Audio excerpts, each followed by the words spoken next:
declaring martial law, Marcos suspended the writs of habeas corpus and also the 1935 Constitution. Dissolved the Congress and padlocked the doors to the batas ng pambansa, assuming that both legislative and executive power. So what is the risk of habeas corpus? Risk of habeas corpus is a written issued by the court o isang sulat na galing sa korte. It is used to know if the person is lawfully detained, and if the court finds out that the person is unlawfully detained, kapag napatunayan ng korte na ang pagkakahuli sa taong ito ay illegal, ito ay agad nilang papakawalan.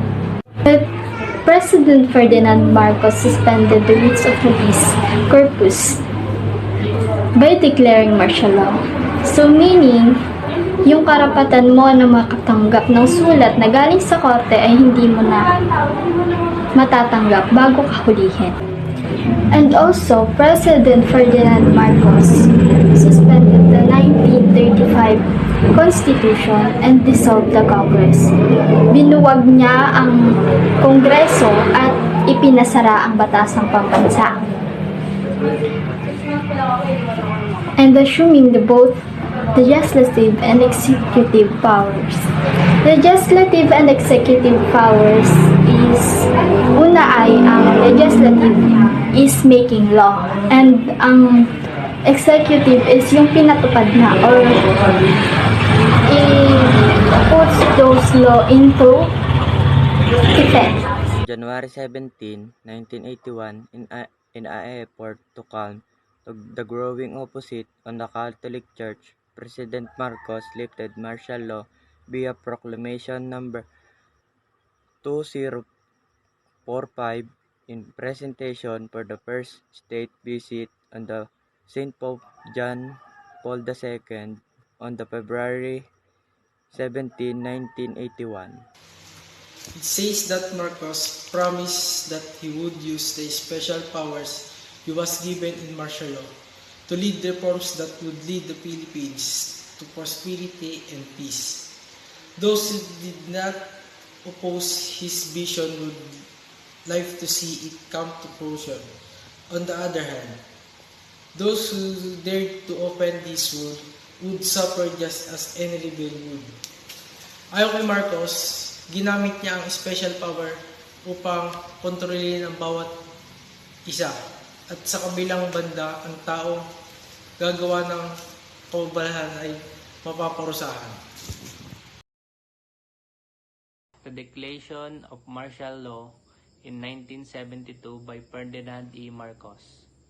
What was the provenance or source of document or artifact?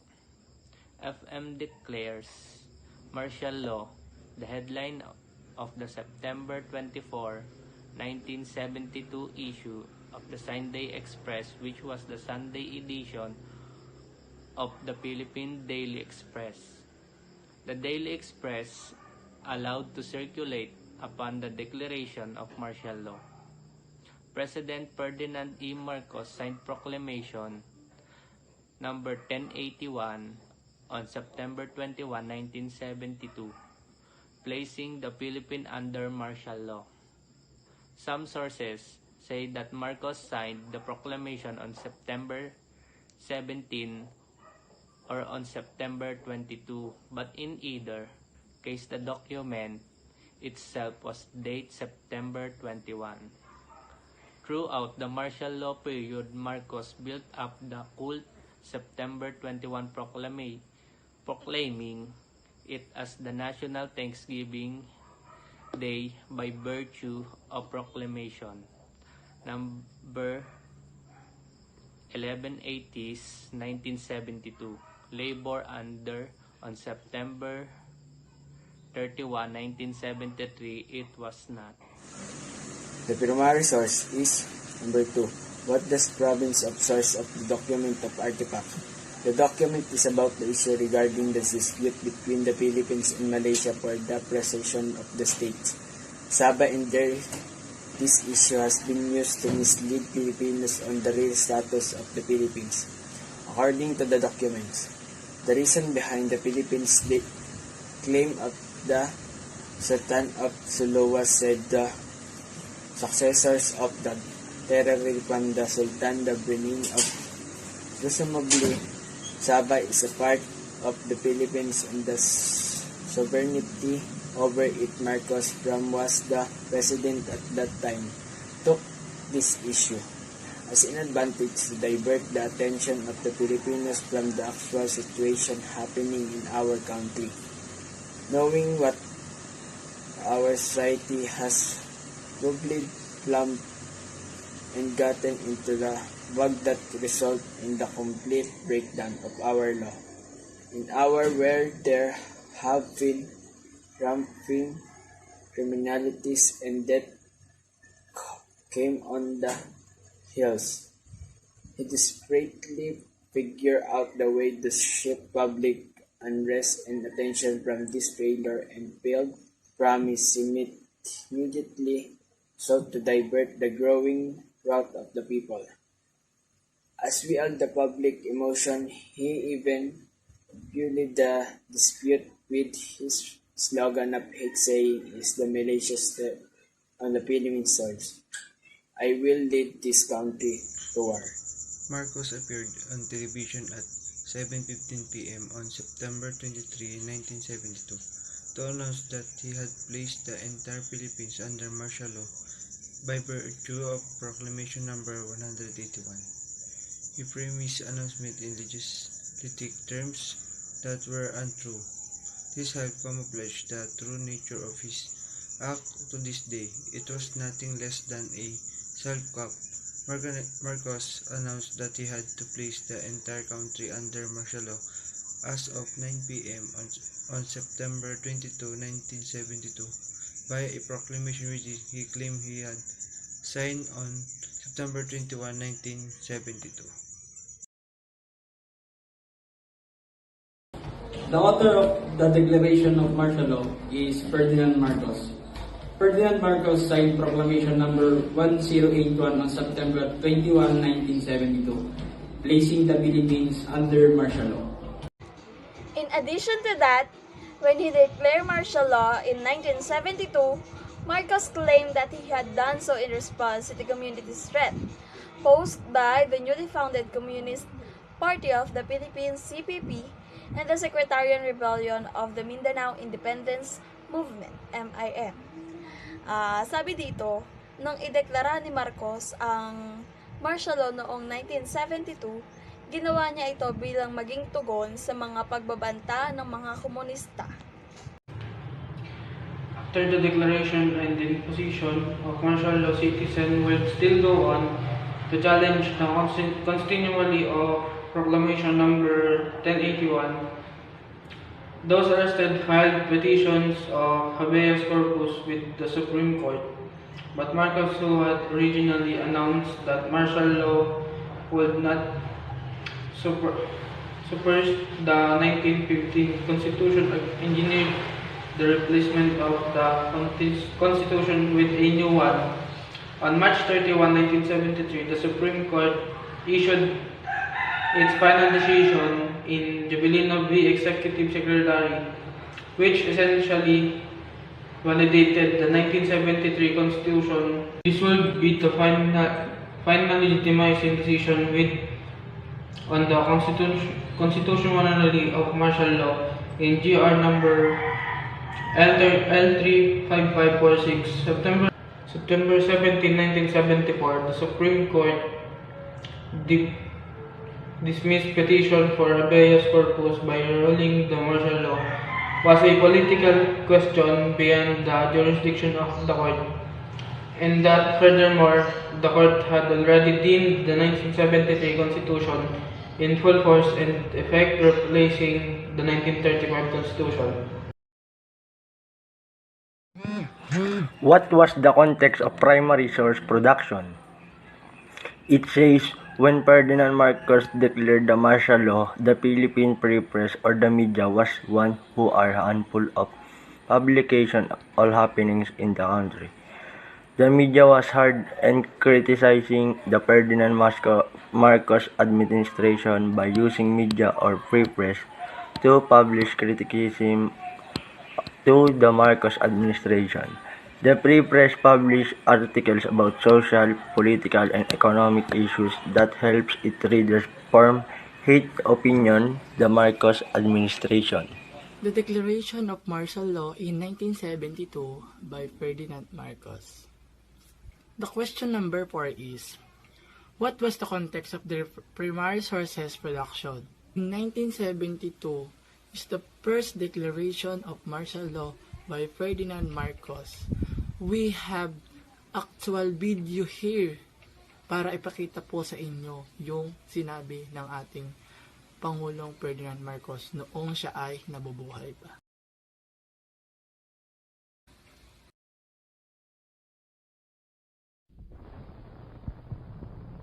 My countrymen, as of the 21st of this month, I signed Proclamation number 1081, placing the entire Philippines under martial law.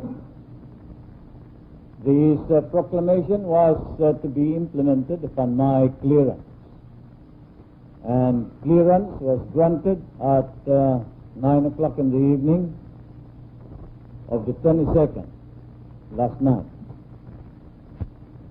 I have proclaimed martial law in accordance with the powers vested in the President by the Constitution of the Philippines.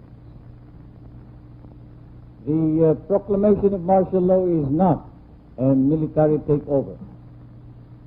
I, as your duly elected President of the Republic, use this power which may be implemented by the military authorities, but still is a power embodied in the Constitution to protect the Republic of the Philippines and our democracy.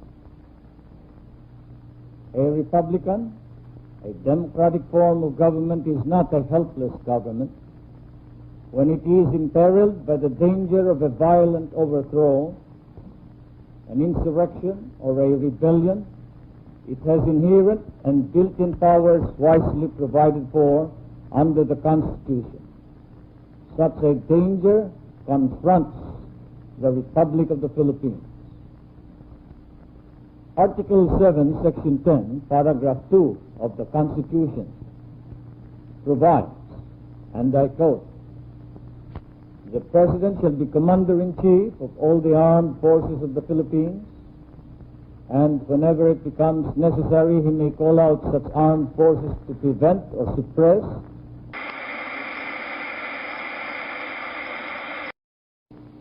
of which only 6 were recovered from the area. This rocket can pierce steel 18 inches thick and the bricks reinforced concrete of 36 inches thickness, as well as 4 sandbags put together. Also captured by our government troops in this Palanan landing were 2 Browning automatic rifles, which were originally looted by defector Victor Corpus from the arsenal of the Philippine Military Academy. 5 Garand or M1 rifles, 1 telephone switchboard, 7 telephone sets, some magazines for rifles, and many revealing subversive documents. This landing of military armaments and equipment in Palanan, Isabela, indicated, 1, that the claim of the New People's Army that they are well funded, plenty of money, has basis in fact. 2, that they now have sources of funds and equipment not only from inside the Philippines but also from outside our country. 3, that the Communist Party and the New People's Army are capable of landing armaments, military equipment, and even personnel in the many points unguarded in the long sea coast of the Philippines, which sea coast is twice that of the United States. The defense establishment has admitted that there have been attempts to infiltrate the military organizations as well as the office of the Secretary of National Defense. There have been various incidents and attempts to sabotage not only the operations of the armed forces of the Philippines, but the operations of the national government. It has been reported that the communication system of the Philippine Constabulary is being utilized by the subversives. The subversives have organized urban partisans in the greater Manila area, and they have been and still are very active. They have succeeded in some of their objectives. The violent disorder in Mindanao and Sulu has to date resulted in the killing of over 1,000 civilians and about 2,000 armed Muslims and Christians, not to mention the more than 500,000 of injured, displaced, and homeless persons, as well as the great number of casualties among our government troops. At the same time, the economy of Mindanao and Sulu is almost completely paralyzed. I assure you that I am utilizing this power for the proclamation of martial law vested in me by the Constitution for one purpose alone, and that is to save the Republic and reform our society. I wish to emphasize these two objectives. We will eliminate the threat of a violent overthrow of our Republic, but at the same time, we must now reform the social, the economic, and political institutions in our country. The plans, the orders for reform and removal of the iniquities of that society, the cleanup of government, of its corrupt and sterile elements, the liquidation of the criminal syndicates, the systematic development of our economy, the general program for a new and better Philippines will be explained to you. But we must start out with the elimination of anarchy and the maintenance of peace and order. I have had to use this constitutional power in order that we may not completely lose the civil rights and freedom which we cherish. I assure you that this is not a precipitate decision, that I have weighed all the factors. If there were any other solution at our disposal and ability which could solve this problem, we would utilize such a solution, and I would choose it. But there is none. I've used the other two alternatives of first calling out the troops to quell the rebellion, and I have suspended the privilege of the writ of habeas corpus. But the rebellion has not been stopped. I repeat, it has worsened. Thus it was discovered that when the suspension of the privilege of the writ of habeas corpus was lifted in January 11, 1972, the organization of the Communist Party had expanded their area of operations as well as increased their membership. So these two remedies, calling out of the troops and the suspension of the privilege of the writ of habeas corpus, are unavailing. You are all witnesses to this. You have witnessed the events of the last year. We have fallen and we are falling back on our last line of defense.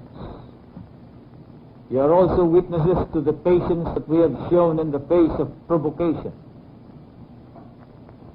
In the face of abuse and license, we have used or attempted to use persuasion. Now, the limit has been reached, for we are against the wall. We must now defend the Republic of the Philippines with this stronger power granted by the Constitution. to those guilty of treason, insurrection, rebellion, it may pose a grave danger. But to the ordinary citizenry, to almost all of you, whose primary concern is merely to be left alone, to pursue your lawful activities, this is the guarantee of that freedom that you seek. All that I do and we in government must do is for the Republic and for you. Rest assured that we will continue to do so. And I have prayed to God for guidance. Let us all continue to pray to Him. I am confident that with God's help we will attain our dream of a reformed society, a new and brighter world. Thank you.